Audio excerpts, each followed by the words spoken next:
नमस्कार दोस्तों, मैं हूं डॉक्टर विनय कुमार और आपका स्वागत है कल एजुकेशन पे। आज हम बात करने वाले हैं how to write research article. Actually problem ये आ रही है, जो नया स्टूडेंट है उनके साथ में बहुत ही ज़्यादा प्रॉब्लम आ रही है, क्योंकि उनको बिल्कुल भी आइडिया नहीं होता है कि आर्टिकल को कैसे लिखना है।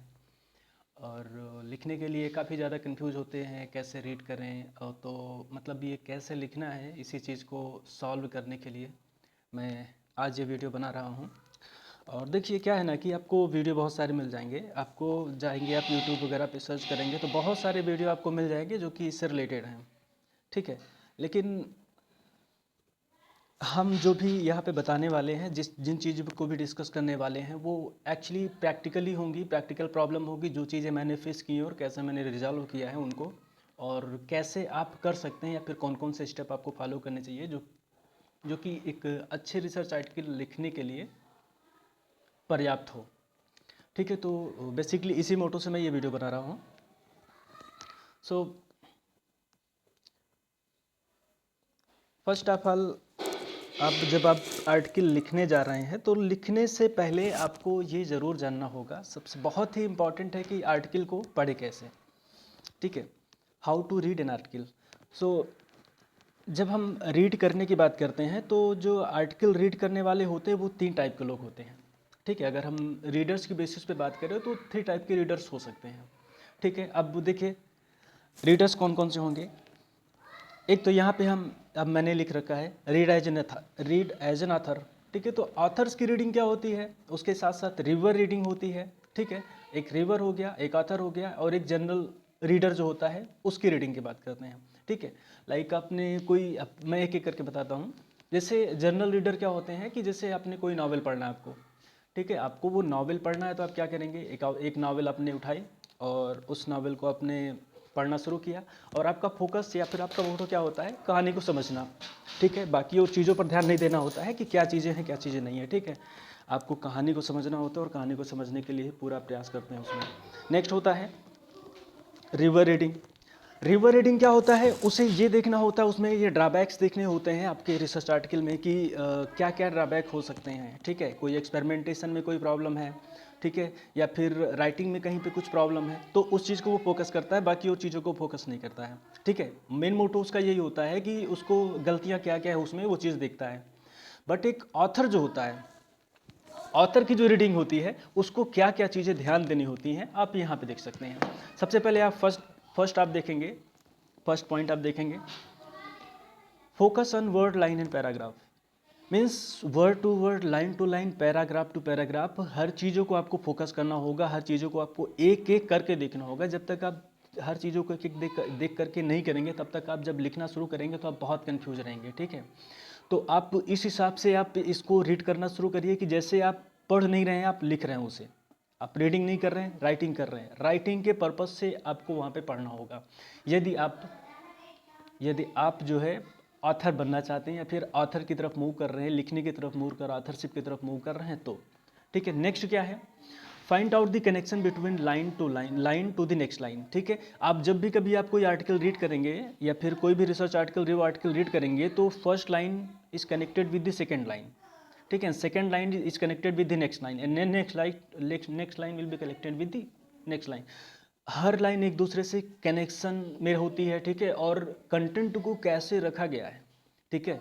फर्स्ट लाइन में कैसे रखा गया कंटेंट को, और दूसरे लाइन का जो कंटेंट वो फर्स्ट लाइन से कैसे कोरिलेट हो रहा है, इस चीज़ को ध्यान देना होगा। आप इस चीज़ को ध्यान दीजिए कि कैसे लाइन बाय लाइन चीज़ें कनेक्ट हो रही हैं। उसके अलावा देखिए यहाँ पे थॉट्स कैसे इंटरप्रिटेट किया गया है, आप इस चीज़ को भी ध्यान दीजिए। जब भी आप कोई आर्टिकल रीड कर रहे हो, जब कोई आर्टिकल का आप एक लाइन पढ़ेंगे तो उस लाइन में कोई ना कोई थॉट्स होंगे, कोई ना कोई बात कही गई होगी, कोई ना कोई टॉक होगी जो कि उसमें कही गई है, ठीक है।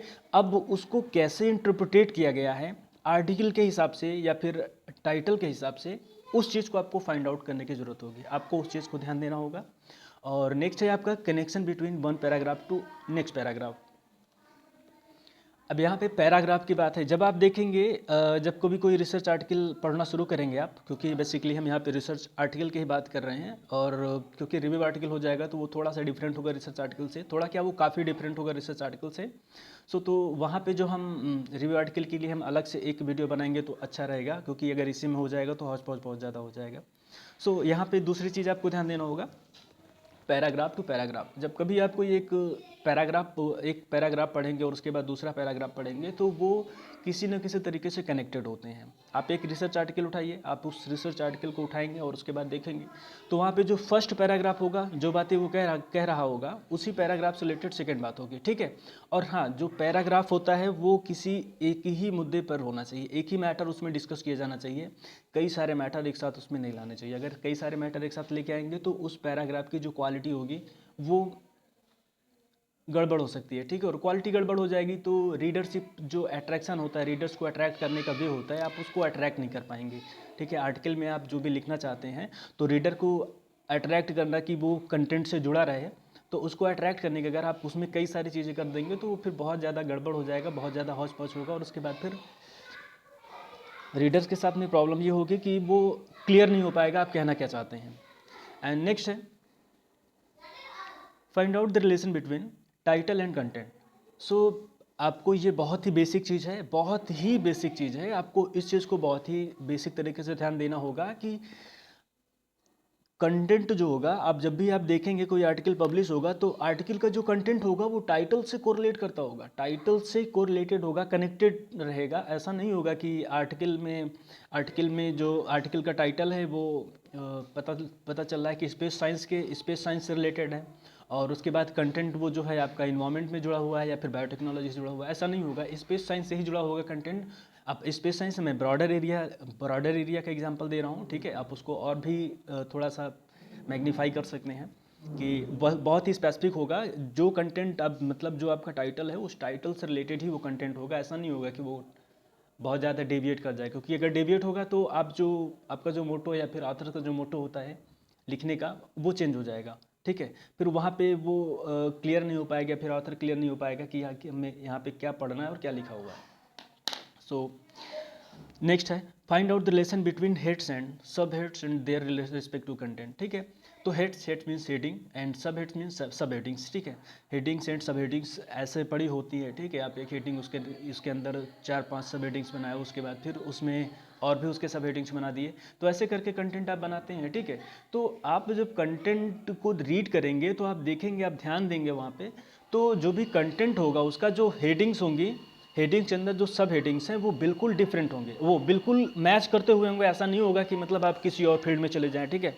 मतलब आपका जो स्पेसिफिक होगा उसी चीज़ को लेकर के आपको काम करना होगा। ऐसा नहीं होगा कि आप किसी और फील्ड में चले जाओ, तो फिर वहाँ पे अगर ऐसा करते हैं तो फिर आप वो रीडिंग जो रीडर को रीडिंग में प्रॉब्लम होगी, कंटेंट को समझने में प्रॉब्लम होगी, और वो क्लियर नहीं हो पाएगा एग्जैक्टली आप क्या कहना चाहते हैं, ठीक है। तो इसलिए आपको इस चीज़ को फाइंड आउट करने की ज़रूरत है कि कैसे हम इसको यहाँ पे मतलब जो यहाँ पे जो लिखा हुआ है content heads and sub heads में, वो कैसे हेडिंग और सब हेडिंग से मैच कर रहा है।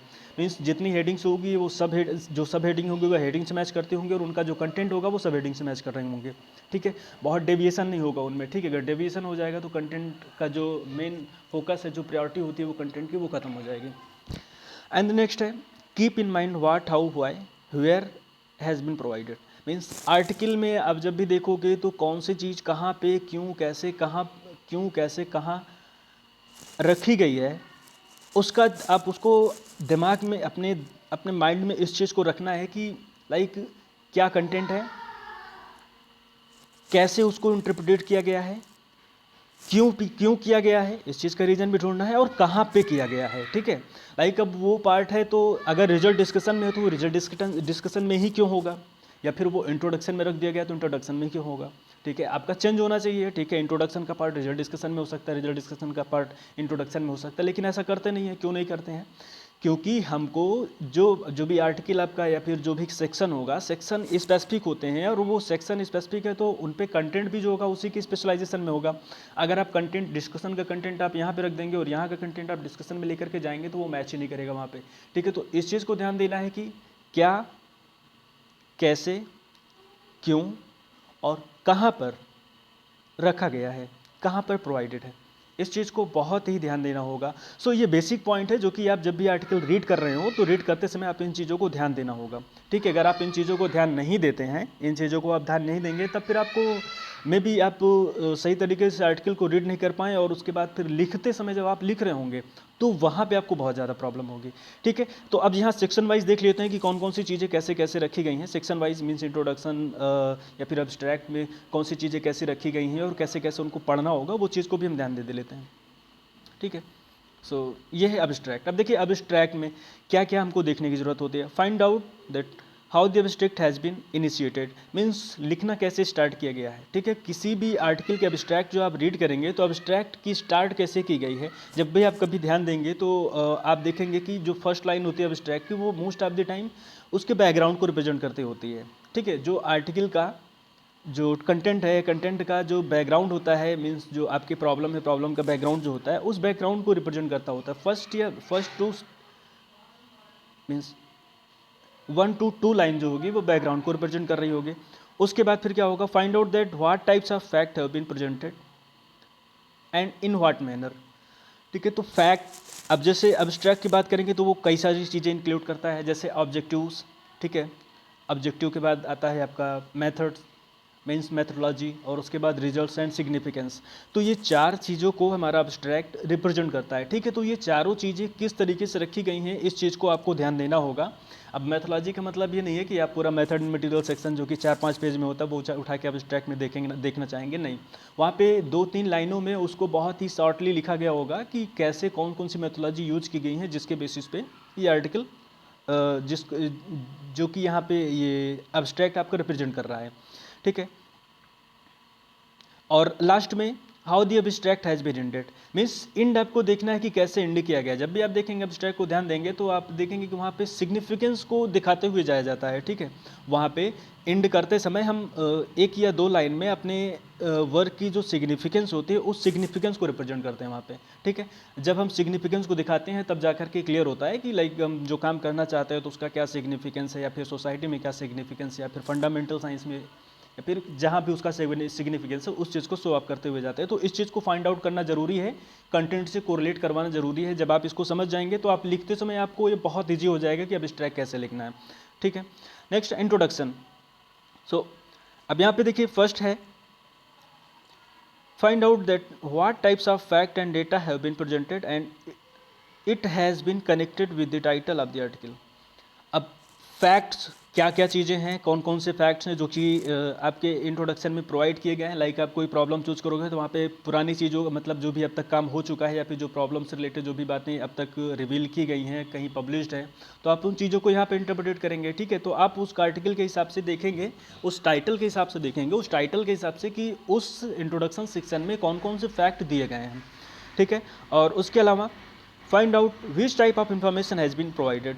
विच टाइप ऑफ इंफॉर्मेशन, मैंने कहा कि ना जैसे प्रॉब्लम की बात करें, कोई भी एक प्रॉब्लम है, आप उस प्रॉब्लम को चूज करके आप उस पर काम करना शुरू करेंगे। ठीक है, तो आप देखेंगे वहाँ पे बहुत सारे फैक्ट दिए गए होंगे लेकिन वो प्रॉब्लम से रिलेटेड होंगे। ठीक है, जब भी आप कोई आर्टिकल का टाइटल देखेंगे तो टाइटल के प्रॉब्लम से रिलेटेड ही वो सारे के सारे वहाँ पे होंगे। ठीक है, ऐसा नहीं होगा कि वो कई सारे अलग अलग मतलब फैक्ट ला करके दे दिए जाए, नहीं। ठीक है, जो भी आपकी प्रॉब्लम है, प्रॉब्लम से रिलेटेड सारे वहाँ पे फैक्ट प्रोवाइड किए गए होंगे। एंड यहाँ पे देखिए read this para-wise by finding above information. अब यहाँ पे हर पैराग्राफ में आप इस चीज़ को ध्यान देना होगा कि जो ऊपर की 2 लाइनें इंट्रोडक्शन सेक्शन में फर्स्ट और सेकंड जो 2 लाइनें हैं,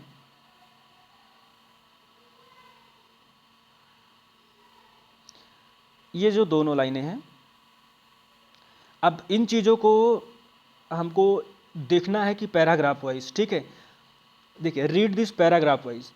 अब इन दोनों इन्फॉर्मेशन को पैराग्राफ वाइज आपको पढ़ना होगा। ठीक है, आप एक पैराग्राफ में देंगे वहाँ पे कुछ अलग फैक्ट आपको मिलेंगे, सेकंड पैराग्राफ में जाएंगे वहाँ पे कुछ आपको अलग फैक्ट मिलेंगे। ठीक है, थर्ड पैराग्राफ में जाएंगे आपको वहाँ पे कुछ अलग इन्फॉर्मेशन मिलेगी। तीनों पैराग्राफ की इन्फॉर्मेशन सेम नहीं होगी। ठीक है, और तीनों ही पैराग्राफ जो होंगे वो अलग तरीके से अपने आप को रिप्रेजेंट कर रहे होंगे। लाइक फर्स्ट प्रॉब्लम की बात कर रहा है तो सेकंड सोल्यूशन की बात करेगा, थर्ड आपकी अप्रोच की बात करेगा, what you are using the approach that will be important for your work. यहाँ पे दो चीज़ें, यहाँ पे तीन चीज़ों को, मतलब ये तीनों लाइनों को हमको बहुत ध्यान देना होगा जब भी हम आर्टिकल को रीड कर रहे हैं, तो इस चीज़ को ध्यान देना होगा, बहुत इंपॉर्टेंट होगा। नेक्स्ट है material and method. Material method में बेसिकली हमको और बहुत सारी चीज़ों को ध्यान देने की ज़रूरत नहीं होती। यहाँ पे सिर्फ ये देखना होता है कि आर्टिकल को कैसे, मटेरियल मेथड में जो भी कंटेंट है उसको कैसे रिप्रेजेंट किया गया। लाइक आप जब भी कोई एक्सपेरिमेंट रन करना शुरू करेंगे तो जैसे जैसे आप स्टेप बाय स्टेप आगे बढ़ते जाते हैं, वैसे वैसे आप काम को आगे करते जाते हैं, ठीक है। लाइक अभी आपने मेथड मटेरियल शुरू करेंगे, आप जब भी कोई काम शुरू करेंगे तो जब आपका प्रोडक्ट प्रोक्योरमेंट होगा, प्रोडक्ट प्रोक्योरमेंट के बाद आपकी प्रोडक्ट की क्वालिटी क्या है, और उसके बाद एक्सपेरिमेंटल डिज़ाइन क्या होगा, फिर उसके बाद एक्सपेरिमेंटल परफॉर्मेंस होगी, फिर आपके रिजल्ट्स या फिर एनालिसिस होगी, कौन कौन सी एनालिसिस आपने परफॉर्म किए उन चीज़ों को। तो स्टेप बाय स्टेप आपको इसको सीक्वेंस में अरेंज करना होता है, ठीक है। तो इस चीज़ को ध्यान देना है कि कैसे सीक्वेंस में मेथड मटेरियल सेक्शन को कैसे सीक्वेंस में अरेंज किया गया है, ठीक है। इस चीज़ को फाइंड आउट करना है और यही बेसिक इंपॉर्टेंट होता है। और इसी चीज़ को आप देखेंगे तो आप पाएंगे कि जो रिजल्ट डिस्कशन सेक्शन होता है वो मेथड मटेरियल सेक्शन से काफ़ी मैच करता हुआ चलता है, ठीक है। मतलब जो सीक्वेंस होता है उसका सीक्वेंस ऑलमोस्ट सिमिलर होंगे दोनों के लिए, और ये सिमिलरिटीज़ आपको दोनों जगह एक साथ मिलेंगी। और बेसिकली इसका मोटो यही होता है कि जैसे जैसे ऑथर वो जैसे जैसे कोई भी रीडर हमारा मेथड मटेरियल सेक्शन को रीड कर रहा है, उसके दिमाग में ये चीज़ आ जाएगा, इम्प्रिंट हो जाएगा कि रिजल्ट डिस्कशन भी इसी सीक्वेंस में लिखा होगा। एंड नेक्स्ट है result and discussion section. Result and discussion section में ये चार बातों को बहुत ध्यान देने की ज़रूरत होती है। वैसे देखिए, ध्यान देने के लिए बहुत सारी चीज़ें हो सकती हैं, बट जो जो मेजर पॉइंट हैं जिन्हें हमको ध्यान देने की ज़रूरत होती है, हम उनकी ही बातें यहाँ पे कर रहे हैं, ठीक है। क्योंकि हम बहुत सारी चीज़ों को लेके आएंगे, या फिर बोल बच्चन की टाइप का अगर हम कंटेंट तैयार करना चाहेंगे तो हो जाएगा, बट प्रैक्टिकली क्या चीज़ें करनी है या फिर प्रैक्टिकली क्या चीज़ें पॉसिबल हैं, हम उस चीज़ों की, मतलब इसीलिए मैं हर सेक्शन में सिर्फ और सिर्फ 4 या 5 चीज़ों को ही रख रहा हूँ, 1 या 2 या फिर 4 से 5 चीज़ों को ही रख रहा हूँ, इससे ज़्यादा नहीं रख रहा हूँ। क्यों? क्योंकि ध्यान देने के लिए तो बहुत सारी चीज़ें होती हैं, लेकिन माइंड में उन चीज़ों को रख नहीं पाएंगे आप रीड करते समय। अब अगर माइंड में आप रीड करते समय उन बातों को नहीं रख पाएंगे तो क्या प्रॉब्लम होगी? प्रॉब्लम यही होगी कि ना आपने उसको आप याद करें कि आप ये कंटेंट पढ़ेंगे। भाई कंटेंट पढ़ेंगे उसको भी आपको दिमाग में फिट करना है कि यहाँ पे क्या क्या बातें हो रही हैं, और आपको ये भी माइंड में लेके चलना है कि भाई वहाँ पे क्या क्या बताया गया था, कि ये वीडियो में क्या बताया था, कैसे रीड करना है।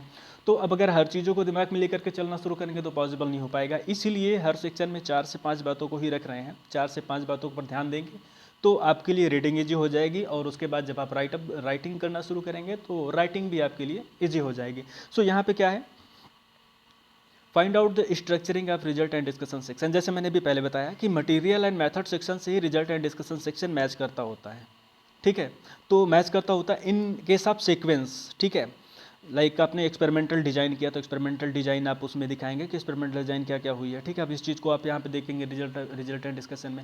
उसके बाद फिर क्या क्या एनालिसिस हुई है, तो एनालिसिस जैसे जैसे आपने ऊपर लिखा है कि लाइक आपने कोई भी इंफॉर्मेशन ली, बायोटेक्नोलॉजिकल एनालिसिस की है या फिर जेनेटिक एनालिसिस की है, तो अब वो जो एनालिसिस कर रहे हैं तो उसको आप उसी सीक्वेंस से आप डालते जाएंगे। अब इसी सीक्वेंस में डालते जाएंगे तो आपको पढ़ने में, वो रीडर को पढ़ने में जी रहेगा, और इसी टाइप से जब आप इसको कोरिलेट करेंगे तो आपको मिलेगा कि ये दोनों एक दूसरे से मैच हो रही हैं, ठीक है। नेक्स्ट है find out that what amount of data has been provided in text, ठीक है। कंटेंट में कितने अमाउंट का डेटा प्रोवाइड किया गया है, लेकिन लाइक क्या क्या डेटा प्रोवाइड किया जा रहा है। लाइक अब जैसे आप रिजल्ट डिस्कशन की बात करते हैं तो आपकी होल स्टडी का जो डेटा होगा वो आपका रिजल्ट एंड डिस्कशन ही है, रिजल्ट ही है, ठीक है। होल स्टडी का डेटा आपका रिजल्ट ही है, ठीक है। टेबल और फिगर में आप ऑलरेडी प्रोवाइड कर रहे हो। ये चीज़ को फाइंड आउट करने की ज़रूरत होती है कि कितना अमाउंट में डेटा यहाँ पे प्रेजेंट किया जा रहा है। लाइक आप टेबल फिगर भी दिए हो और पूरा का पूरा डेटा ला करके यहाँ पे इंटरप्रेट भी कर रहे हो, यहाँ पे टेक्स्ट में भी डाल रहे हो। टेक्स्ट में भी अगर पूरा डेटा डाल रहे हो तो फिगर टेबल देने की क्या ज़रूरत है, फिर तो आपका टेक्स्ट ही है। इंपॉर्टेंस यहाँ पे समझनी है कि जो टेबल में या फिगर में जो डेटा दिया गया है उसको, वो टेबल और फिगर का डेटा कैसे आपको यहाँ पे इंटरप्रेट करना है। आप इस चीज़ को ध्यान देंगे, अगर इस चीज़ को ध्यान देंगे तो आपको मिलेगा कि जो सिग्निफिकेंट डेटा होते हैं उन्हीं डेटा को केवल यहाँ पे प्रेजेंट करते हैं, ठीक है। अब डेटा बहुत सारा होता है, लेकिन जो इंपॉर्टेंट होता है डिस्कशन के पॉइंट ऑफ व्यू से या फिर अदर पॉइंट ऑफ व्यू से, जो भी इंपॉर्टेंट डेटा होता है उसी डेटा को हम यहाँ पे दिखाते हैं, ठीक है। अलग से, क्योंकि सारा डेटा इंटरप्रेट करना मुझे लग रहा है कि आर्टिकल की लेंथ को बढ़ा देगा, बट कोई प्रोडक्ट या फिर कोई प्रोडक्टिव वर्क की बात करें या फिर प्रोडक्टिव इन्फॉर्मेशन की बात करें तो वो नहीं मिल पाएगी। तो जो प्रोडक्टिव इन्फॉर्मेशन वो चीज़ देखेंगे आप, बाकी ऑलरेडी डेटा आप फिगर और टेबल में आप दे रहे हैं, फिगर और टेबल में अगर सारा डेटा दे रहे हैं तो फिर आपको यहाँ पे बहुत सारा डेटा देने की क्या ही ज़रूरत होगी, और या फिर आपको यहाँ पे सारा डेटा क्यों, क्योंकि वहाँ पे आपने रेफरेंस देखेंगे, जब भी देखेंगे आप कोई डेटा वहाँ पे मेंशन किया गया तो वहाँ पे उसका रेफरेंस दिया होगा, figure 1, figure 2, figure 3, table 1, table 2, table 3, या फिर कुछ भी करके, या फिर सप्लीमेंट्री सेक्शन में आपने सप्लीमेंट्री फिगर 1, सप्लीमेंट्री फिगर 2, या फिर कोई भी डेटा होगा आप उसको वहाँ पे शो आप कर देंगे, वहाँ पे रेफरेंस दे देंगे, उसका साइट कर देंगे उसको कि यहाँ पे ये डेटा यहाँ पे प्रोवाइड किया गया है। ठीक है, तो कितने अमाउंट में डेटा वहाँ पे प्रोवाइड किया जा रहा है, इस चीज़ को आपको ध्यान देना होगा। ठीक है, जब आप इस चीज़ को ध्यान देंगे तो ये आपको लिखने में बहुत हेल्पफुल होगा। नेक्स्ट है, find out that which type of information has been taken from other sources relevant to title, head and sub heads. So ये भी एक इम्पॉर्टेंट है, क्योंकि इन्फॉर्मेशन आपको देखना होगा, क्योंकि जब हम पब्लिक डोमेन में देखेंगे तो बहुत सारी इन्फॉर्मेशन अवेलेबल है। किसी एक टॉपिक पे भी बात करेंगे, आप किसी एक टॉपिक की बात कर लीजिए आप, जैसे आप कर रहे हैं जेनेटिक इंजीनियरिंग की बात कर रहे हैं, जेनेटिक इंजीनियरिंग में आप, या फिर आप बायोचार की बात करें, बायोचार को लेकर बात करें, तो बायोचार को लेकर के देखेंगे तो आप इतना सारा काम हो चुका है, आप पूरी इन्फॉर्मेशन तो वहाँ पे देंगे नहीं। तो वहाँ पे आर्टिकल के सब हेडिंग्स या हेडिंग्स के हिसाब से क्या कंटेंट रिलेवेंट है, इस चीज़ को ध्यान देना होगा, और इसी के बेसिस पे आपको इस चीज़ को ध्यान देते हुए यहाँ पे फाइंड आउट करने की ज़रूरत होगी कि किस टाइप के कंटेंट वहाँ से लिए गए हैं, और रेफरेंस कैसे साइट किया गया है, रेफरेंस को भी रेफरेंस किस टाइप का रेफरेंस साइट किया गया, और जैसे क्या होगा कि कई बार ऐसा होता है स्टूडेंट्स क्या करते हैं, रेफरेंस बहुत सारे डालना शुरू कर देते हैं। ठीक है, मतलब एक इन्फॉर्मेशन उन्होंने दी और 25 रेफरेंस वहाँ पे डाल दिए हैं, तो 25 रेफरेंस का कोई मतलब नहीं है। क्यों? क्योंकि आप दो रेफरेंस दे करके भी वही इन्फॉर्मेशन आप बताएंगे तब भी वो क्लियर है, और ये बात को क्लियर कर रही है कि भाई आपने ये कंटेंट आपने वहाँ से लिया है। ठीक है, और 50 रेफरेंस या 25 रेफरेंस या 20-15 रेफरेंस डाल करके आप उसको दिखाना चाहते हैं तो भी वो क्लियर है वहाँ पे। ठीक है, तो इस चीज़ को फाइंड आउट करना है, and then find out that how it has been compared with similar work and how it has been emphasized from other similar work। ठीक है, तो कंपैरिजन, जब भी आप आर्टिकल लिखेंगे, आर्टिकल में जो भी आपका सिग्निफिकेंट डेटा होगा उसको आप कंपेयर कर रहे होंगे। ठीक है, तो यहाँ पे कैसे कंपेयर किया गया है आपके आर्टिकल को, कैसे अपने कंटेंट को, आपने अपने डेटा को कैसे कंपेयर किया है किसी दूसरे पब्लिश्ड आर्टिकल से, इस चीज़ को ध्यान देना होगा। ठीक है, कंपैरिजन आप ध्यान देंगे कि कैसे कैसे आपका आर्टिकल, या फिर अपने आर्टिकल को आपको एम्फेसाइज करना होगा, अपने डेटा को, अपने वर्क को आपको कैसे एम्फेसाइज करना है, कैसे आपको हाईलाइट करना है कि हाँ हमारा ये थोड़ा सुपीरियर वर्क है और वो वाला काम वो थोड़ा सा हमारे से सुपीरियर कम है। ठीक है, इस चीज़ को ध्यान देना होगा। इस चीज़ को आप जब आप दिखाएंगे तभी आपको अपने आर्टिकल का, अपने काम का सिग्निफिकेंस दिखाना होगा ना। अगर आप सिग्निफिकेंस नहीं दिखाएंगे तो कैसे कोई ऑथर या फिर कोई रीडर या फिर कोई एडिटर ही सेलेक्ट करेगा आपके काम को, तो क्यों सेलेक्ट करेगा?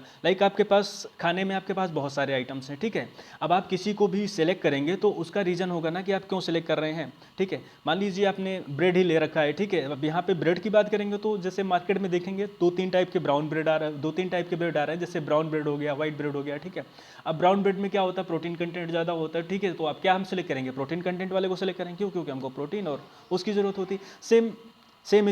सेम हेयर आप यहाँ पे देखेंगे कि अब यहाँ पे भी आपको यहाँ पे अपने आर्टिकल को एम्फसाइज करना है, अपने डेटा को एम्फसाइज करना है, और दूसरे आर्टिकल से कंपेयर करना है कि कैसा हमारा आर्टिकल ज़्यादा अच्छा है, या फिर कैसे हमारा काम जो है, जो हमने काम किया है वो कैसे ज़्यादा अच्छा है। ठीक है, आप इस चीज़ को फाइंड आउट करते चलेंगे कि कैसे उसने शो किया है, तो ये आपको लिखने के लिए हेल्पफुल होगा। तो बेसिकली ये 3-4 बातें हैं जो रिजल्ट डिस्कशन के लिए हैं। आप रिजल्ट डिस्कशन में आप इस चीज़ को ध्यान देंगे तो आपको ईजी रहेगा लिखते समय। ठीक है, नेक्स्ट है कंक्लूजन। तो कंक्लूजन में क्या है, find out that how the conclusion is started. Conclusion को स्टार्ट कैसे किया गया है। ठीक है, स्टार्ट कैसे किया गया है, क्योंकि आप देखेंगे जैसे अब्स्ट्रैक्ट होता है, अब्स्ट्रैक्ट को भी स्टार्ट करते हैं तो वहाँ पे ध्यान देते हैं कि क्या क्या चीज़ें इन्फॉर्मेशन हमें प्रोवाइड करनी होती है। वैसे ही यहाँ पे भी हमको ध्यान देना होता है कि क्या क्या इन्फॉर्मेशन प्रोवाइड करनी होती है। ठीक है, और इसे आप टाइटल से जरूर कोरिलेट करिए। ठीक है, कंटेंट आपने रीड किया तो कंटेंट आप रीड करेंगे तो आपको कंटेंट आपके बैकग्राउंड में चला जाएगा। ठीक है, तो इसी तरीके से टाइटल आप देखेंगे तो टाइटल को भी आप रीड करिए और ये आपका एब्स्ट्रैक्ट रीड करिए। ठीक है, जब दोनों को रीड करेंगे तो आपको देखने को मिलेगा कि यहाँ पे कुछ ना कुछ कोरिलेशन है। ठीक है, कोई ना कोई ये दोनों एक दूसरे से कनेक्टेड होते हैं, लिंक फील करते हैं। ठीक है, तो ऐसा कि मतलब एक लिंक बनना चाहिए कंटेंट से, मतलब आउट ऑफ वे नहीं जाना चाहिए। और आप देखेंगे ध्यान से, अगर आप ज़्यादा नहीं, आप 3-4 आर्टिकल पढ़ेंगे तो 3-4 आर्टिकल पढ़ करके आपको ये रियलाइज़ हो जाएगा कि हमें ये कंक्लूजन को कैसे लिखना है, या फिर कंक्लूजन को कैसे लिखा जाता है, या फिर क्या क्या कंटेंट यहाँ पे प्रोवाइड किया जाता है। एंड नेक्स्ट है what types of information has been given. ठीक है, इन्फॉर्मेशन आपको देखनी है वहाँ पे कौन कौन सी इन्फॉर्मेशन दी जा रही है। ठीक है, जैसे डेटा बहुत सारा होता है, लेकिन कितना डेटा देना है, कितना डेटा आपको प्रोवाइड करना है, इस चीज़ को ध्यान देना होगा। और उसके अलावा कौन कौन से सिग्निफिकेंट इन्फॉर्मेशन है जो कि आर्टिकल में है, क्योंकि आर्टिकल में तो सारी चीज़ें हैं। ठीक है, तो कंक्लूजन जो होगा उस वहाँ पे तो कुछ ही लाइनें हमको ज़रूरत है, क्योंकि 8 से 10 लाइन में आपका कंक्लूजन कंप्लीट हो जाता है। ठीक है, आप अगर बहुत ज़्यादा बड़ा कंक्लूजन करेंगे तो वो लेंदी हो जाएगा और उसके बाद वो सिग्निफिकेंट नहीं होगा। ठीक है, एडिटर के पॉइंट ऑफ व्यू से वो सिग्निफिकेंट नहीं होगा, एडिटर कहीं ना कहीं क्वेश्चन मार्क करेगा। तो इस चीज़ को देख लेना है कि कौन कौन सी इन्फॉर्मेशन दी जा रही है। ठीक है, और इसको बहुत ही इंपॉर्टेंट होता है फाइंड आउट करने की ज़रूरत बहुत ज़्यादा ज़रूरत होती है। जब आप एक दिन में, 2 दिन में, 3 दिन में एक आर्टिकल को पढ़िए। रीड करते समय इतना जल्दबाजी मत करिए कि एक दिन में 500 आर्टिकल आपने पढ़ डाले और एक दिन में 500, लेकिन समझ में एक भी नहीं आया है। ठीक है, क्योंकि आप लिखने जा रहे हो। जब आप रीड कर रहे हो, सिर्फ और सिर्फ रीड कर रहे हो और कंटेंट को सिर्फ और सिर्फ ये समझने के लिए कि उसमें क्या कहा गया है। ठीक है, अगर इस चीज़ को समझने के लिए पढ़ो तो ठीक है, बट अगर जब एज एन ऑथर रीडिंग करोगे, एज एन ऑथर, देन आपको इस चीज़ को ध्यान देना होगा कि आप एक दिन में एक ही आर्टिकल पढ़ो। भाई 5 दिन में 5 आर्टिकल पढ़ लिया बहुत है, आपकी लिखने के लिए कंटेंट सफिशिएंट हो जाएगा। 50 आर्टिकल पढ़ने से बेटर है कि 5 आर्टिकल पढ़ो, बट रेफरेंस के लिए लिखने की स्किल कैसे लानी है उस चीज़ के लिए सफिशिएंट है 4-5 आर्टिकल, बट रेफरेंस के लिए अब उसके लिए आपको अलग से पढ़ने की ज़रूरत होती है। ठीक है, तो उसके लिए जब पढ़ेंगे तो आप अलग से पढ़ेंगे, बट राइटिंग कैसे करना है तो आपको फॉलो करना होगा तो आपको लिमिटेड सोर्सेस रखने होंगे। अनलिमिटेड कर दोगे तो आप फॉलो ही नहीं कर पाओगे कभी, इसलिए कह रहे हैं कि 4-5 आर्टिकल पढ़ें। और हाँ, बेसिक एक चीज़ और भी कहेंगे कि आप जो है ना कोई भी आर्टिकल मत पढ़िए। बेसिकली क्या है इस समय क्राइटेरिया क्या है, अगर हम रिसर्च आर्टिकल में देखेंगे तो इम्पैक्ट फैक्टर को सबसे ज़्यादा इंपॉर्टेंस दी जाती है, इम्पैक्ट फैक्टर की सबसे ज़्यादा इंपॉर्टेंस दी जाती है। तो मैं आपको यही कहूँगा कि आप अपने फील्ड से जो जिस जर्नल के इम्पैक्ट फैक्टर अच्छे हों उनके अपने फील्ड से रिलेटेड 2-4 पेपर आप डाउनलोड कर लीजिए। आपको बहुत सारा पेपर डाउनलोड करने की ज़रूरत नहीं है, 2-4 पेपर डाउनलोड कर लीजिए और उन्हीं को पढ़िए। ठीक है, उसको पढ़ते हुए ध्यान देते जाइए कि क्या क्या चीज़ें कहाँ पे लिखी गई हैं। ठीक है, तो एक स्टैंडर्ड आपको मिल जाएगा कि कैसे कैसे स्टैंडर्ड को फॉलो करना है। ठीक है, और वैसे वैसे आपका माइंड भी मेकअप होता जाएगा कि स्टैंडर्ड कैसे होता है। ठीक है, जब आप स्टैंडर्ड पे काम करेंगे तो आप भी स्टैंडर्डाइज होंगे। ठीक है, अब अगर आप रफ पे काम करेंगे तो आप भी रफ हो जाएंगे। ठीक है, तो आपका माइंड मेकअप भी वैसे ही हो जाएगा, रफली माइंड मेकअप हो जाएगा। ठीक है, कि इसको ऐसे ऐसे लिखना हो गया। ठीक है, बट आप जब स्टैंडर्ड को फॉलो करना शुरू करेंगे, एक स्टैंडर्ड को देखेंगे कि भाई ये इसी को ऐसे लिखा गया और आप उसी हिसाब से लिखना शुरू करेंगे, उसे लिखने की कोशिश करेंगे, तो आपको भी देखने को मिलेगा कि यहाँ पे आपका माइंड मेकअप जो होता है वो स्टैंडर्ड की तरफ जा रहा है। ठीक है, और उसके बाद आपकी राइटिंग स्किल भी इंप्रूव होगी। एंड द लास्ट है how it has been ended. So जैसे कि मैंने आपको पहले ही बताया कि एब्स्ट्रैक्ट सेक्शन में कि एंड और स्टार्ट आपको बहुत ध्यान देना है और उसको आपको कंटेंट से कनेक्ट करना है। जो टाइटल है आपका, पेपर का टाइटल है, पेपर के टाइटल से आपको कनेक्ट करना है। ठीक है, जब आप पेपर के टाइटल से आप कनेक्ट करेंगे उसको, तो आपको मिलेगा कि ये कैसे अपने काम को सिग्निफाई कर रहा है। ठीक है, सो तो ये 3-4 इन्फॉर्मेशन है जो कि कंक्लूजन के लिए आपके लिए इंपॉर्टेंट है। बट अब इसके बाद हम चलेंगे हाउ टू राइट।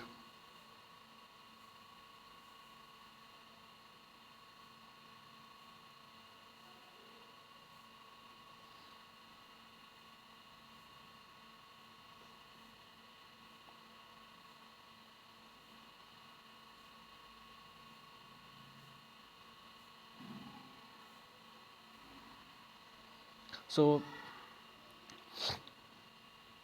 जब आप लिखना शुरू करेंगे तो लिखना शुरू करते समय सबसे पहले आपको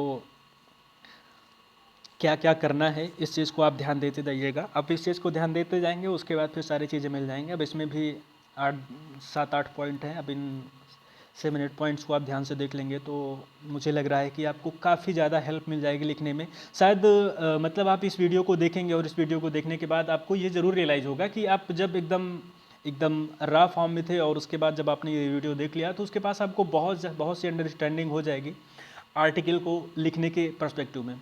ठीक है, सो सबसे पहले क्या करना है आपको, एक टेंटेटिव टाइटल फ्रेम करना है। ठीक है, जो भी आपका कंटेंट है, जो भी आपका फील्ड है, फील्ड ऑफ वर्क है, जो भी आपकी प्रॉब्लम से रिलेटेड वर्क है, जो भी आपका है, आप उससे रिलेटेड एक टेंटेटिव टाइटल, आप एकदम ये बस इंश्योर करिए कि नहीं हमारा ये टाइटल फाइनल हो गया और इसी पे रहना है, अब इसके बाद हमको चेंज नहीं करना। नहीं, आप एक टेंटेटिव टाइटल डिज़ाइन करिए, फ्रेम करिए, और फ्रेम करने के बाद आप फिर से आर्टिकल को लिखना शुरू करिए। अब उस टाइटल से रिलेटेड, जो भी आपका टाइटल है, उस टाइटल से रिलेटेड रिसेंट लिटरेचर को थोड़ा सा एक्सप्लोर करिए।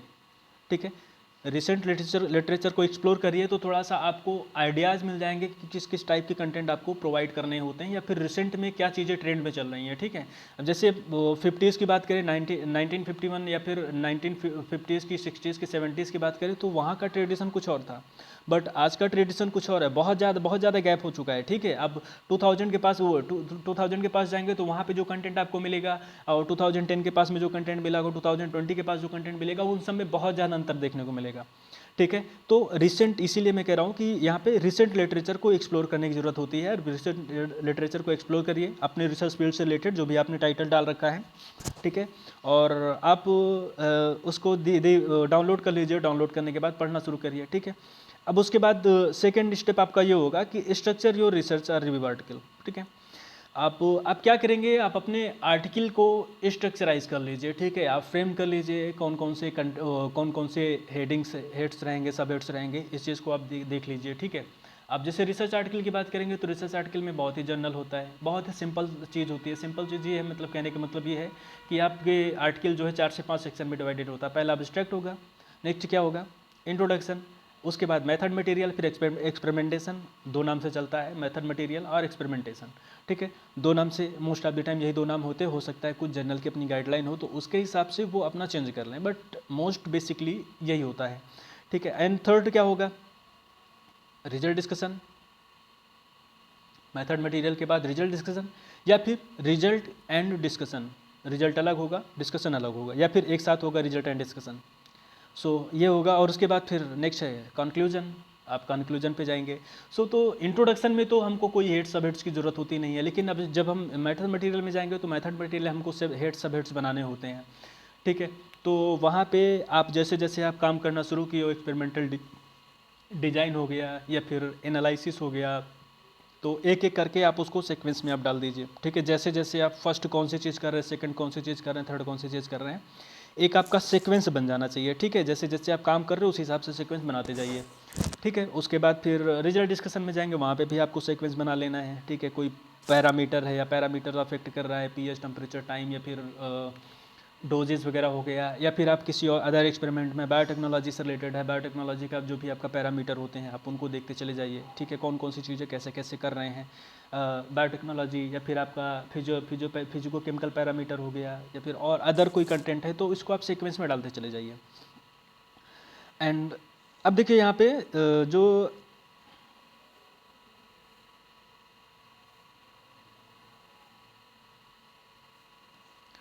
ये आपका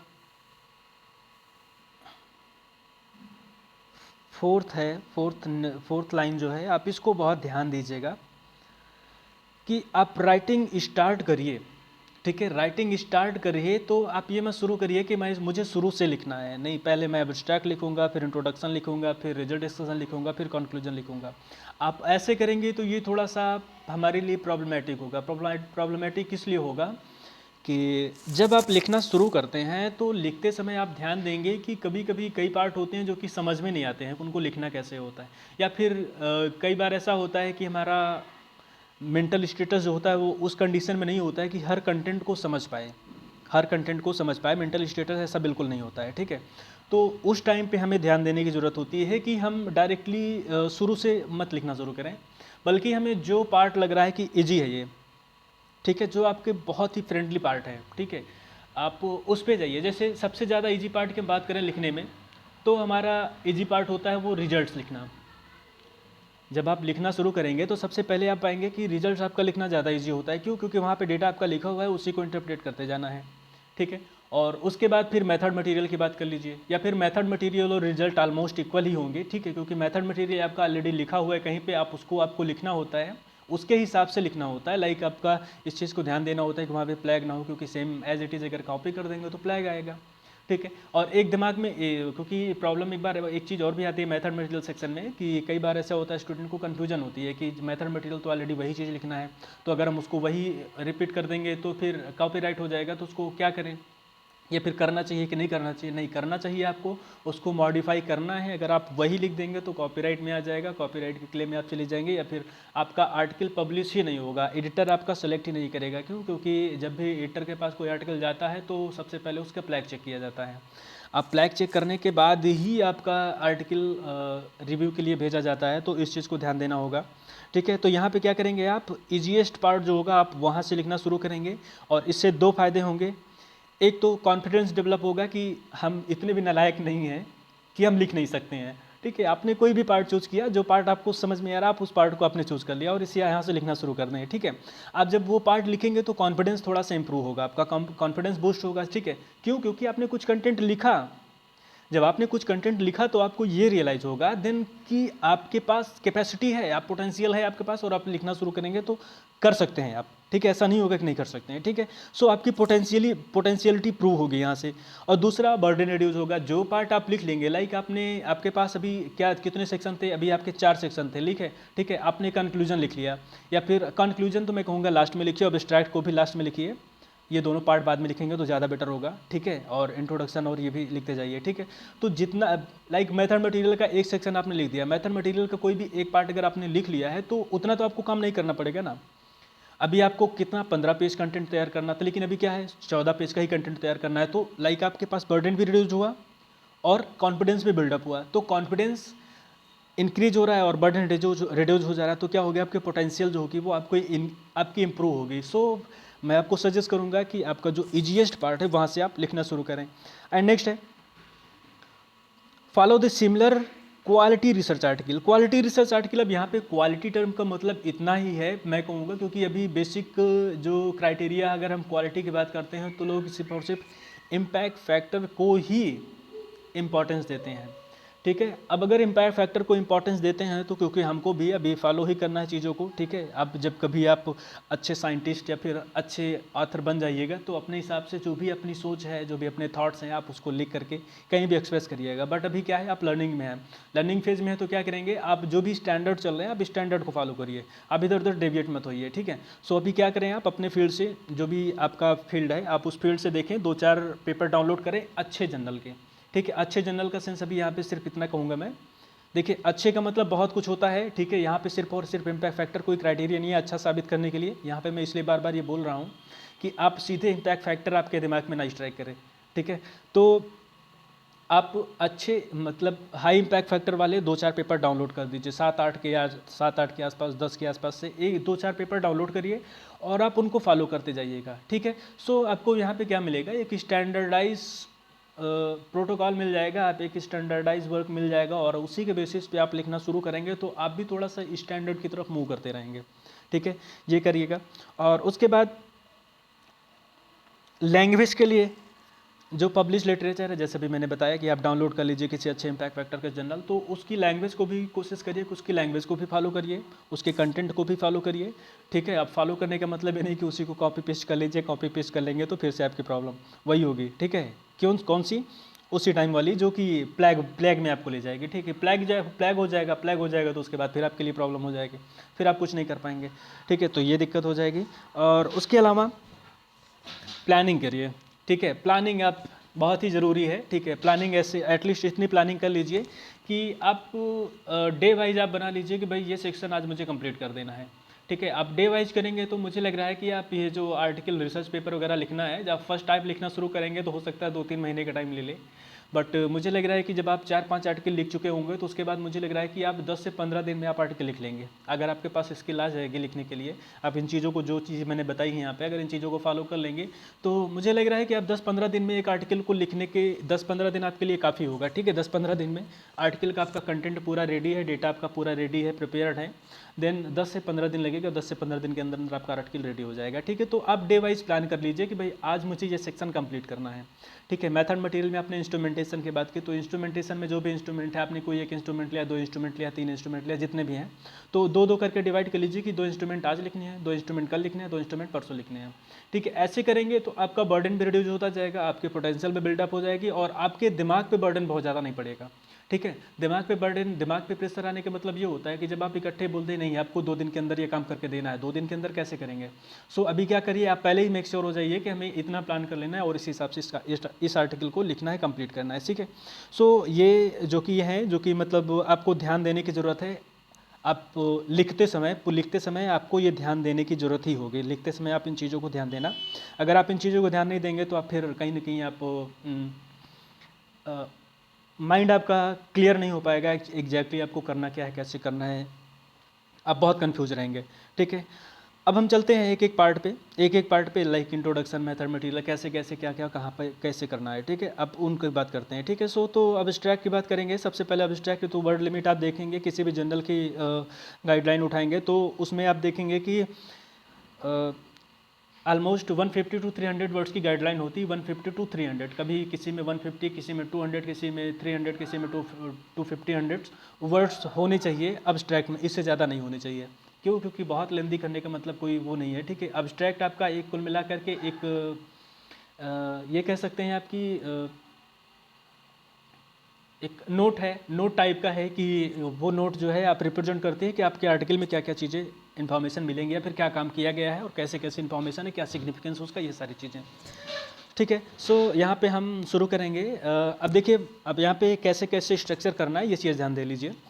अब जैसे पहले से फर्स्ट टू 3 लाइन, मतलब 1 से 3 लाइन जो सबसे पहला होगा फर्स्ट टाइम पे, जो मतलब 1 से 3 मतलब 1 2 3 लाइन जो होंगी वो बैकग्राउंड के आपके आर्टिकल को रिप्रेजेंट करेंगे। हम यहाँ पे जरूर नहीं कि 1 लाइन ही हो, यहाँ पे जरूर नहीं कि 3 लाइन भी हो, आप अपने हिसाब से ऑप्टिमाइज़ कर सकते हैं इसको, आपको क्या करना है आप अपने हिसाब से कर सकते हैं। ठीक है, तो बैकग्राउंड यानी कि प्रॉब्लम, जो भी आपने प्रॉब्लम सेलेक्ट की है सॉल्व करने की रिसर्च के थ्रू, सो उस प्रॉब्लम की बात करेंगे। अब उसके बाद 1 से 2 लाइन में आपका जो नेक्स्ट होगा वो 1 से 2 लाइन में ऑब्जेक्टिव होगा। हम ऑब्जेक्टिव को वहाँ पे बताएंगे कि बेसिक ऑब्जेक्टिव हमारा क्या था, हमारा मोटो क्या था इस आर्टिकल को सॉल्व करने का। लाइक आपने आप जिस भी फील्ड से हैं, आप कोई भी ऐसा स्पेसिफिक नहीं है कि आप किस फील्ड से किस फील्ड से नहीं है, देन आप जिस फील्ड से भी हैं, आपने कोई प्रॉब्लम चूज किया तो उस प्रॉब्लम को सॉल्व करने का क्या ऑब्जेक्टिव है, आपका क्या मोटो है, आप उस चीज़ को यहाँ पे डिस्कस करेंगे।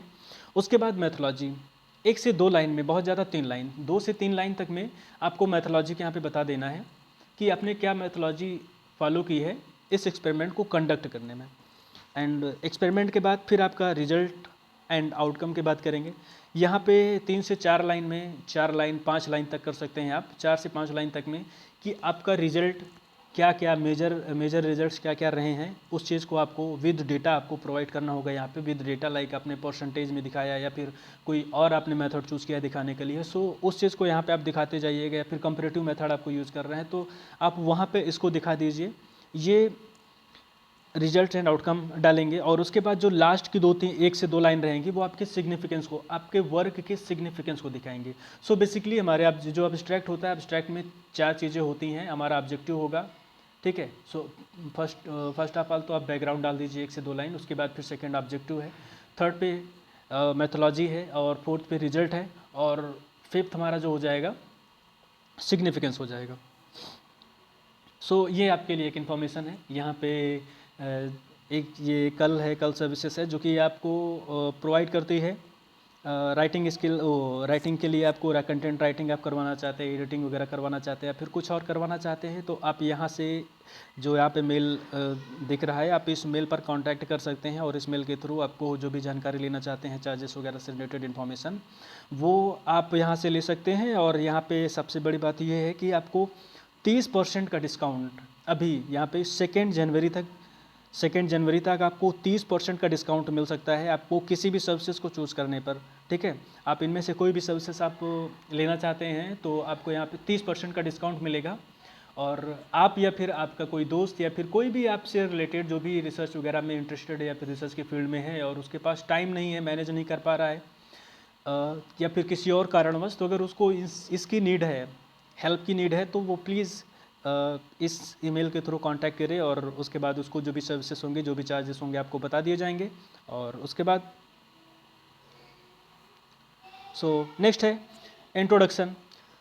अब इंट्रोडक्शन में क्या करना है, 500 से 1500 वर्ड। सबसे पहली बात तो वर्ड की लिमिट रखनी है हमें इंट्रोडक्शन में, ठीक है। 500 से 1500 वर्ड्स बहुत होते हैं, अगर 500 से कम कर देंगे तो भी ठीक नहीं रहेगा और 1500 से ज़्यादा कर रहे हैं तो भी ठीक नहीं है, ठीक है। तो आपको इंट्रोडक्शन को 500 से 1500 यानी 500 टू 1500 वर्ड्स में आपको लिखने होते हैं। आप ज़्यादा भी कर सकते हैं बट इससे ज़्यादा लेंदी हो जाएगा, बट इसका कोई मीन नहीं रह जाएगा, क्योंकि इससे ज़्यादा कंटेंट अगर हो जाता है तो एडिटर भी उसे प्रेफर नहीं करते हैं। बहुत ज़्यादा लेंदी इंट्रोडक्शन वगैरह को एडिटर भी प्रेफर नहीं करते हैं। तो मोस्ट ऑफ द टाइम आप देखेंगे जो प्रिंटेड पेज होते हैं उसमें 1 to 2 पेजेस होते हैं, और अगर हम इसको वर्ड्स में काउंट करेंगे तो ऑलमोस्ट 500 to 1500 होते हैं वो, ठीक है। और अब para wise information, paragraph wise information क्या क्या होनी चाहिए वो चीज़ आप देख लीजिए। तो फर्स्ट पैराग्राफ जो होगा उसमें आप प्रॉब्लम और बैकग्राउंड की बात करेंगे, डिटेल में बैकग्राउंड की बात करेंगे, फैक्ट और फिगर के साथ में। फैक्ट एंड फिगर्स के साथ में आपको दिखाने होंगे कि क्या क्या प्रॉब्लम यहाँ पे जो भी आप प्रॉब्लम चूज़ किए हैं तो उसमें क्या क्या प्रॉब्लम्स हैं, कौन कौन से फैक्ट हैं उसके जो कि इंपॉर्टेंट है समझने के लिए, वो चीज़ आपको दिखानी है। लाइक आप अगर इन्वायरमेंटल पॉल्यूशन की बात कर रहे हैं या फिर वेस्ट मैनेजमेंट की बात करें, सॉलिड वेस्ट की बात करें, तो सॉलिड वेस्ट से रिलेटेड क्या क्या फैक्ट हैं, जैसे भी इंडिया का क्या डेटा है, वर्ल्ड का क्या डेटा है, कितना मैनेज किया जा रहा है, कितना बाकी है। इन चीज़ों को यहाँ पे आपको रिप्रेजेंट करना, उसके साथ साथ क्या प्रॉब्लम्स इसकी वजह से हो रही हैं, ठीक है। डिजीज़ की बात करें, आप डिजीज़ से रिलेटेड कोई बात करें, या फिर इम्पैक्ट ह्यूमन पर इम्पैक्ट क्या है, फिर प्लांट पर इम्पैक्ट क्या है, या फिर वाटर एंड सॉइल पर क्या इम्पैक्ट इसका पड़ रहा है, इस चीज़ को यहाँ पे दिखाना होगा। नेक्स्ट है provide detail background of your research title, ठीक है। यानी कि जो आपने टाइटल चूज किया है उस टाइटल से रिलेटेड जो भी डिटेल में इंफॉर्मेशन है आप वो दिखाइए यहाँ पे। एंड सेकेंड पैराग्राफ है अब यहाँ पे provide general information related to solution of your research problem.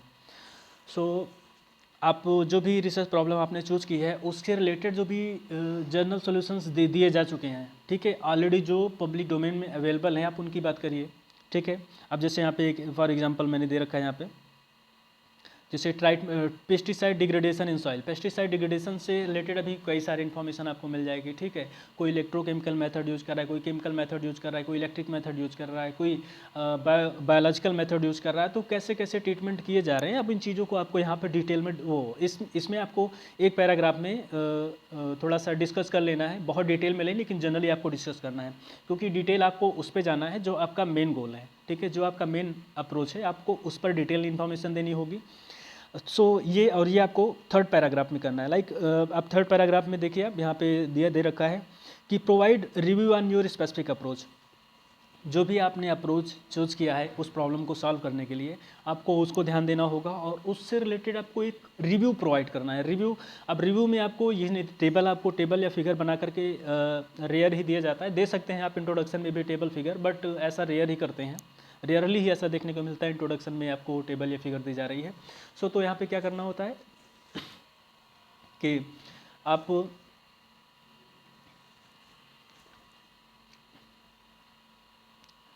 यहाँ पे आपको जो भी आप स्पेसिफिक अप्रोच चूज कर रहे हैं, जैसे आप पेस्टिसाइड डिग्रेडेशन की बात कर रहे हैं, ठीक है। अब यहाँ पे इलेक्ट्रोकेमिकल मेथड आप यूज़ कर रहे हैं डिग्रेडेशन के लिए, ठीक है। तो उस इलेक्ट्रोकेमिकल मेथड से अब तक की क्या डेवलपमेंट है उन चीज़ों को यहाँ पे रिव्यू कर देना है, ठीक है। अब जब उसका रिव्यू कर देंगे ये इन्फॉर्मेशन आपकी यहाँ पे हो जाएगी। सॉरी। उसके बाद पैराग्राफ 4 में जाएंगे। पैराग्राफ 4 में जाते ही आपको यहाँ पे एक तो आपको लिंक करना है अपने आर्टिकल को पैराग्राफ 3 से, क्योंकि पैराग्राफ 3 जो है आपका क्या है, आपके अप्रोच को रिप्रेजेंट कर रहा है, उसका रिव्यू दे रहा है, ठीक है। तो सेकंड पैराग्राफ में लास्ट पैराग्राफ में क्या करना है, जो गैप है आपका उस गैप को आपको यहाँ पे एम्फसाइज करना है। लाइक रिसर्च गैप क्या है, जैसे आप इलेक्ट्रोकेमिकल मेथड यूज़ कर रहे हैं, इलेक्ट्रोकेमिकल मेथड में अभी कोई डेवलपमेंट नहीं हो पाई है, ठीक है, या फिर आपने कोई अलग से कुछ ऐसा डेवलपमेंट उसमें कर दिया जो कि अभी तक नहीं हुआ था, ठीक है। तो अब उस गैप को यहाँ पे लिखेंगे, ठीक है, उस गैप को आपको यहाँ पे प्रोवाइड करना होगा। आप उस गैप को प्रोवाइड कर देंगे तो इससे इम्प्रेशन एडिटर इम्प्रेस होता है, इससे इम्प्रेशन रीडर की तरफ भी और एडिटर की तरफ भी अट्रैक्ट होते हैं, ठीक है। आप जब इम्प्रेस करेंगे उनको तो आपके आर्टिकल को रीडिंग करने में उन लोगों को ज़्यादा मतलब अच्छा लगेगा उनको। आप जब इम्प्रेस हो जाएंगे तो फिर जाहिर सी बात आपका कंटेंट साइटेशन या फिर आगे डॉट डॉट डॉट, तो बहुत सारी चीज़ें हैं, क्या क्या हो सकता है। एंड ये लास्ट पैराग्राफ है। लास्ट पैराग्राफ में आप गैप प्रोवाइड करते हुए आपके मेजर ऑब्जेक्टिव्स क्या हैं आपके इस रिसर्च के, जो आपने रिसर्च प्रॉब्लम चूज़ की है और उसको सॉल्व करने के लिए जो भी आप मेथोलॉजी या फिर जो भी आप कर रहे हैं तो उसका मेजर ऑब्जेक्टिव क्या है, आप इस चीज़ को यहाँ पे दिखा दीजिए। सो बेसिकली यहाँ पे आप देखेंगे 4 पैराग्राफ सफिशिएंट होते हैं, 4 पैराग्राफ, क्योंकि एक पैराग्राफ ऑलमोस्ट आधे से हाफ पेज या हाफ से मोर देन हाफ पेज हो सकता है, लेकिन 1 पेज का नहीं होगा। सो मोर देन हाफ पेज हो जाएगा। और उसके साथ साथ अगर देखेंगे चारों पैराग्राफ कुल मिलाकर के 30 पेज, 3 से 4 पेज में जाएंगे। जब आप डबल स्पेस फॉर्मेटिंग करेंगे, टाइम्स न्यू रोमन 12 और डबल स्पेस फॉर्मेटिंग में, तो आपको ये करीबन 3 से 4 पेज का कंटेंट तैयार होगा। 3 से 4 पेज, ठीक है, 3 से 4 पेज सफिशियंट है। आप चाहेंगे तो एक्सटेंड कर सकते हैं इसको, आप इसको बहुत लंबा कर सकते हैं, लेंदी कर सकते हैं, बट इसका कोई मतलब नहीं निकलने वाला है, बस आप लंबा करेंगे बस। सो इतना आप ये इन्फॉर्मेशन आप 3 से 4 पेज में आप ये प्रोवाइड कर देंगे, इन्फॉर्मेशन इतना सफिशिएंट हो जाएगी, आपको बहुत ज़्यादा इन्फॉर्मेशन देने की ज़रूरत नहीं है। तो ये 3 से 4 पैराग्राफ हो जाएंगे इंट्रोडक्शन के लिए। उसके बाद मैथड मटेरियल में यहाँ पे वर्ड लिमिट नहीं होती है, आपका जो भी कंटेंट आपको दिखाना ही पड़ेगा, इसमें कोई वर्ड लिमिट नहीं है, आप जितना चाहे कम कर सकते हैं, फिर जितना चाहे ज़्यादा कर सकते हैं। बस आपको इस चीज़ को ध्यान देना है कि आपका कंटेंट यहाँ पे होना चाहिए पूरा, जो भी मेथडोलॉजी आपने यूज़ किया है, जो भी मेथड मटेरियल एक्सपेरिमेंटल सेक्शन जो भी आपने किया है, वो चीज़ आपको यहाँ पे दिखाना पड़ेगा, ठीक है। सो अब यहाँ पे क्या करना है, divide into heads and sub heads. आप क्या करेंगे, मटेरियल मेथड सेक्शन को सब हेड सेट्स में डिवाइड कर देंगे। जैसे एक्सपेरिमेंटल डिज़ाइन की बात करें या फिर इसके अलावा इंस्ट्रूमेंटेशन की बात करें, सेम आपने करवाया, सेम को अलग कर दीजिए, FTIR को अलग कर दीजिए। बायोकेमिकल पैरामीटर आप कर रहे हो तो बायोकेमिकल पैरामीटर के बेसिस पे आप इसको डिफ्रेंशिएट कर दीजिए। और उसके बाद arrange head in sequence of the experiment. So heads जितने भी होंगे, जितने भी हेडिंग्स होंगे, आप उसको जो सीक्वेंस है आपका, उस सीक्वेंस में, एक्सपेरिमेंट के सीक्वेंस में आप उसको डाल दीजिए। और नेक्स्ट है आपका राइट इन डिस्क्रिप्टिव मैनर। आप पॉइंट वाइज आपको नहीं लिखना है यहाँ पे, ठीक है। कभी कभी क्या होता है, मैंने ये किया, उसके बाद ये किया, उसके बाद ये किया, और पॉइंट वाइज कर देते हैं, पॉइंट 1, पॉइंट 2, पॉइंट 3, पॉइंट 4। नहीं, आपको डिस्क्रिप्टिव वे में लिखना है। अगर आपको नहीं समझ में आ रहा तो कोई आप आर्टिकल उठा लीजिए और कैसे डिस्क्रिप्शन किया गया उसका वैसे ही करके आप उसको लिखिए, या फिर आप जिस आर्टिकल को फॉलो कर रहे हैं आप उसको लिखिए। यदि आप उस किसी आर्टिकल को फॉलो नहीं कर रहे हैं, कोई प्रोटोकॉल ऑलरेडी पब्लिश्ड प्रोटोकॉल है और उसने पॉइंट वाइज दे रखा है, तो उस प्रोटोकॉल सॉरी उस प्रोटोकॉल को देख लीजिए और उसको जो है आप डिस्क्रिप्टिव वे में लिख दीजिए, पॉइंट वाइज नहीं लिखना है यहाँ पे। और उसके अलावा मटेरियल की इन्फॉर्मेशन आप यहाँ पे डिटेल में दे दीजिए, जैसे प्योरिटी है, कंपनी के नेम, केमिकल फार्मूला है, या फिर कोई भी और इन्फॉर्मेशन है तो आप यहाँ पे उसको प्रोवाइड कर दीजिए। और उसके अलावा method can also be written in short, ठीक है। Method can also be written in short means ये हुआ, लाइक आप कोई आप देखेंगे, जैसे भी मैंने यहाँ पे एग्जांपल दे रखा है यहाँ पे, is the method explain by Lowry et al 1951 was use followed to determine the concentration of protein. So आप इस तरीके से, जैसे आप ऑलरेडी वो कोई मेथड एक्सप्लेन है कहीं पे, ठीक है, आप उसको डिटेल में नहीं देना चाहते हो तो मत दीजिए, आप इतना ये ऐसे ही कुछ एक स्टेटमेंट डाल दीजिए और वहाँ पे आप उस मेथड का रेफरेंस दे दीजिए, तो उससे क्लियर हो जाएगा। यहाँ पे उस मेथड का आप रेफरेंस दे देंगे तो उससे क्लियर हो जाएगा कि आपने उस मेथड को फॉलो किया है, यानी कि जो उसने डिस्क्राइब किया है उन चीज़ों को आपने यहाँ पे फॉलो किया है, बस, ठीक है। Explain whole experimental design. हाँ, अब यहाँ पे एक्सपेरिमेंटल डिज़ाइन में आप ऐसे कोई भी चीज़ें नहीं करेंगे, आपको एक्सपेरिमेंटल डिज़ाइन आपको पूरी यहाँ पे एक्सप्लेन करनी पड़ेंगी, आपने क्या क्या किया है, कैसे कैसे किया, जो कुछ भी चीज़ें हैं, आपने जितने भी स्टेप्स हैं, आप वो सारे के सारे स्टेप यहाँ पे डिटेल में आपको लिखने होंगे। अगर आप डिटेल में आप प्रोवाइड नहीं करेंगे तो ये रीडर्स को कंफ्यूज करेगा, और रीडर्स भी कंफ्यूज होंगे, और उसके अलावा जो एडिटर होगा, रिव्यूअर होगा, वो भी कंफ्यूज होगा, और एडिटर रिव्यूअर के पास से ही आपका पेपर आगे नहीं बढ़ेगा, ठीक है। वही आपको रोक देंगे, या तो रिजेक्ट कर देंगे, या तो फिर आपको बहुत सारे कमेंट लगा करके दे देंगे, आपने ये नहीं किया, आपने वो नहीं किया, आपने वो नहीं किया। आप बहुत सारे A to Z आप 15 कमेंट मिल जाएंगे, 15-20 कमेंट हो सकता है एक ही सेक्शन में मिल जाए, ठीक है, ये हो जाएगा। और नेक्स्ट है एक्सपेरिमेंट रिलेटेड एब्रीविएशन, ठीक है। जितने भी एब्रीविएशन आप यूज करना चाहते हो वहाँ पे एक्सपेरिमेंट से रिलेटेड सारे के सारे आप यहाँ पे कर लो, यहाँ पे क्लियर कर दो सारे एब्रीविएशन, या फिर आप एब्रीविएशन की एक लिस्ट बना सकते हो, लिस्ट बना करके अलग से आप उसको डाल दीजिए, ठीक है, पेपर में, फिर आपको एब्रीवेट करने की जरूरत नहीं है, ठीक है। अदरवाइज एब्रीविएशन करना चाहते हैं तो सारे के सारे यहाँ पे एब्रीविएशन यहीं पर कर दीजिए एक्सपेरिमेंट से रिलेटेड, ताकि रिजल्ट डिस्कशन में जब भी वो बात आए तो वहाँ पे माइंड में तुरंत ये बैकग्राउंड में आ जाए कि हाँ, जो भी रीडर है उसका माइंड बैकग्राउंड में आ जाए कि हाँ भाई अगर आपने सेम यूज़ किया तो सेम का मतलब स्कैनिंग इलेक्ट्रॉन माइक्रोस्कोप होता है, ठीक है। या फिर कोई पेस्टिसाइड का नाम है, आपने डीडीटी ले लिया तो डीडीटी आपने एब्रीविएट कर लिया तो हाँ डीडीटी माइंड में आ जाएगा, लाइक हाँ डीडीटी आपने ले रखा था और वही डीडीटी का मतलब यहाँ पे ये होगा, ठीक है, क्लियर हो जाएगा वहाँ पे। सो इतनी इन्फॉर्मेशन आपको देखनी है, ये बहुत इंपॉर्टेंट है। अगर आप इसको देखते चलेंगे तो मुझे लग रहा है कि काफ़ी ज़्यादा आपको हेल्पफुल मिल जाएगा। और उसके अलावा रिजल्ट डिस्कशन सेक्शन में जाएंगे तो पॉइंट वाइज इसको भी देख लेते हैं। अब देखिए यहाँ पे जैसे मैंने आपको मेथड मटेरियल का बताया, वैसे ही आपको यहाँ पे भी करना है कि हेड एंड सब हेड्स में इसको डिवाइड कर लेना है और उसके बाद इसको अरेंज कर लेना है आपको बिल्कुल मटेरियल मेथड सेक्शन में, ठीक है। अब उसका सीक्वेंस जैसे आप फॉलो कर रहे हैं उसी सीक्वेंस को आप यहाँ पे फॉलो कर लीजिए। और उसके अलावा आप यहाँ पे डिटेल डेटा आपको प्रोवाइड करने की जरूरत नहीं है फिगर टेबल से, ठीक है। जो रिलेवेंट इन्फॉर्मेशन है, जो कि सिग्निफिकेंट इन्फॉर्मेशन है, उस चीज़ को यहाँ पे लेकर के आइए और उस चीज़ को रिप्रेजेंट करिए और रिजल्ट एंड डिस्कशन साथ में लिखते जाइए। मेरे हिसाब से रिजल्ट एंड डिस्कशन जो होते हैं वो साथ में अगर लिखते जाएंगे तो बेटर होता है, ज़्यादा अच्छा होता है। बाय द वे कुछ जर्नल ऐसे होते हैं कि जो रिजल्ट और डिस्कशन दोनों को अलग अलग प्रेफर करते हैं, एक साथ नहीं प्रेफर करते हैं।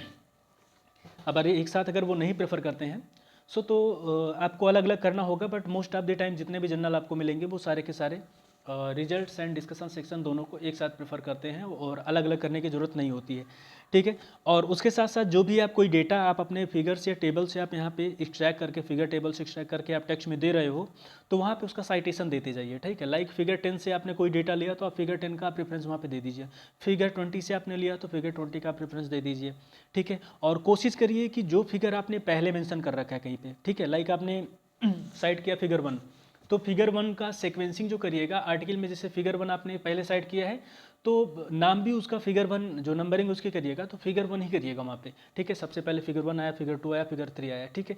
जो सबसे पहले साइट हो रहा है उसी हिसाब से उसके नंबरिंग कर दीजिए। अब आपने कोई कंटेंट लिया, कोई भी फिगर है, आप फिगर A to Z कुछ भी हो सकता है, आप अपने उसका सबसे पहले मतलब आर्टिकल में सबसे पहले आपने उसको दिखाया सो तो आप उसको फिगर 1 दे दीजिए, ठीक है। तो इस प्रकार से जो सेकंड टाइम पे मेंशन में आ रहा है उसको सेकंड वो फिगर 2, थर्ड टाइम पे आ रहा है तो फिगर 3, फोर्थ टाइम पे आ रहा है तो फिगर 4, ऐसे करके आप वो ऐसे मतलब नेक्स्ट करते चले जाइए, ठीक है। और एक बार आपने कोई फिगर का नाम दे दिया है तो अब जब आप दोबारा से वो इन्फॉर्मेशन कहीं पे आप साइट कर रहे हैं या फिर दोबारा इन्फॉर्मेशन वो चीज़ प्रोवाइड कर रहे हैं कहीं पे, तो वहाँ पे आपको फिगर 1 ही देना है। फिर ऐसा नहीं कि मतलब वहाँ पे फिगर 4 उसका फिर कर दीजिए, नहीं। तो फिगर 1 आपने दे दिया है तो फिगर 1 दे दिया। अब उसके बाद क्या करेंगे, फिगर 1 वहाँ पे सिर्फ साइट कर देना है, बस साइट करते जाइए। और उसके अलावा रिजल्ट शुड बी कंसाइज। आपको रिजल्ट मैंने जैसे आपको पहले बताया कि आपको पूरा रिजल्ट आपको वहाँ पे नहीं आपको एक्सप्लेन करना है रिजल्ट को कि ये बहुत सारा मतलब आप, क्योंकि एक्सपेरिमेंट आपने बहुत सारे कर रखे हैं सो सारे डेटा को आप दिखाएंगे यहाँ पे और सब उसको डिजिट्स में कन्वर्ट करके सारी चीज़ दिखा रहे हैं, इससे बहुत लेंथी हो जाएगा। सो आपका जो सिग्निफिकेंट डेटा है, कंसाइज डेटा है, आप उसी को रिप्रेजेंट करिए, बहुत ज़्यादा मत करिए। उसके अलावा compare your finding with published literature, ठीक है। जो पब्लिश्ड लिटरेचर है ऑलरेडी, आप उनसे अपने डेटा को कंपेयर करते जाइए, ठीक है। अपने वर्क को कंपेयर करते जाइए और एम्फेसाइज करते जाइए अपने वर्क को। अगर आप एम्फेसाइज नहीं कर रहे हैं देन आप एक ड्रॉबैक क्रिएट कर रहे हैं, ठीक है। और एक इम्प्रेशन जो पढ़ने वाला है एडिटर पर, रिव्यूअर पर, रीडर पर, वो आप हटाते जा रहे हैं, ठीक है। तो अपने डेटा को एम्फेसाइज करते हुए मतलब कंपेयर करते हुए एम्फेसाइज करिए आपका आर्टिकल या फिर आपका काम क्यों बेस्ट है, उससे क्यों आपका काम अच्छा है, ठीक है। आपकी इम्पोर्टेंस या फिर आपका पोटेंशियल इसमें ज़्यादा है या फिर अप्रोच आपका नया है या फिर क्या है जिसकी वजह से ये बेस्ट है, तो आप इस चीज़ को यहाँ पे एम्फेसाइज करिए। और उसके साथ रेफरेंस साइटेशन और यूनिट, जो भी आप कोई डेटा है लाइक केजी है तो केजी है या फिर लीटर है तो लीटर को एल, कैपिटल एल से रिप्रेजेंट कर रहा है, स्मॉल एल से रिप्रेजेंट करना है। फिर केएम लिखा है आपने, किलोमीटर लिखा है तो केएम स्मॉल लेटर में रहेगा, कैपिटल में रहेगा, तो जो कुछ भी रहेगा आप कोशिश करिए कि जो स्टैंडर्ड है, इंटरनेशनल स्टैंडर्ड है, आप उससे फॉलो करिए, ठीक है। इंटरनेशनल स्टैंडर्ड को फॉलो करेंगे तो अच्छा रहेगा। अगर आप वो भी नहीं कर रहे हैं तो आप जो भी रखिए वो यूनिफॉर्म रखिए। यूनिफॉर्म करेंगे, यूनिफॉर्म ही रखेंगे। अगर यूनिफॉर्म नहीं रखेंगे सो एक ये ड्रॉबैक आपके आर्टिकल में क्रिएट होगा और कहीं ना कहीं रिवर या रीडर या फिर ईटर आपका पॉइंट आउट करेगा इस चीज़ को। और नेक्स्ट है, अब जैसे मैंने पहले बताया आपको कि राइटिंग जो है वो स्टार्ट करिए फ्रेंडली टॉपिक से। जो भी आपका फ्रेंडली टाइटल हो, उसमें सब हेड सेट्स जो भी हों आपके जो फ्रेंडली हैं, आप वहाँ से स्टार्ट करिए। क्यों? कॉन्फिडेंस बिल्डिंग, ठीक है, कॉन्फिडेंस आपका बर्डन रिड्यूस होगा, कॉन्फिडेंस आपका इंप्रूव होगा, ठीक है। सो इसलिए आप क्या करेंगे और वो करेंगे। और हाँ, फॉलो क्वालिटी वर्क, लिखते समय आप वर्क को, क्वालिटी वर्क को फॉलो करिए, ठीक है। आप ऐसा करिए कि जैसे एक एक सेक्शन लिख रहे हैं तो आप कोई आर्टिकल डाउनलोड कर लीजिए और उस स्पेसिफिक सेक्शन को रीड करिए। जो आप सेक्शन लिख रहे हो उस स्पेसिफिक सेक्शन को रीड करते जाइए। लाइक आप सेक्शन में सब हेड्स हैं, ठीक है। आपने एफटीआर की इन्फॉर्मेशन आपको प्रोवाइड करनी है, ठीक है। बायोचार से रिलेटेड इन्फॉर्मेशन प्रोवाइड करनी है, फिर कोई इंस्ट्रूमेंटल एनालिसिस आपने करी है और उस इंस्ट्रूमेंटल एनालिसिस को आपको प्रोवाइड करना है। सो आप उस इंस्ट्रूमेंटल एनालिसिस को रीड करिए और उसके बाद देखिए कि वो कैसे कैसे रिप्रेजेंट किया है, वैसे वैसे उसको फॉलो करिए, ठीक है। क्यों? क्योंकि आप स्किल्ड नहीं है अभी, ठीक है। तो आपको फॉलो करना ज़्यादा बेटर होगा, क्योंकि नई चीज़ आप सीखने में बहुत टाइम लगेगा और ऐसा नहीं है आप जब करना शुरू करेंगे तभी सीखेंगे, ठीक है। जब आप करना शुरू कर देंगे तो सीखना भी शुरू कर देंगे, ठीक है। सो फॉलो करना ज़्यादा बेटर होगा इन कंपैरिजन टू ऐसे घूमते रहने से, ठीक है। आप ये कर लीजिए और बस ये सारे पॉइंट्स हैं जो कि आपको ध्यान देने की ज़रूरत है। हाँ, यहाँ रेफरेंस की मैंने बात की है, जो साइटेशन है रेफरेंस है, तो रेफरेंस को साइट करिए।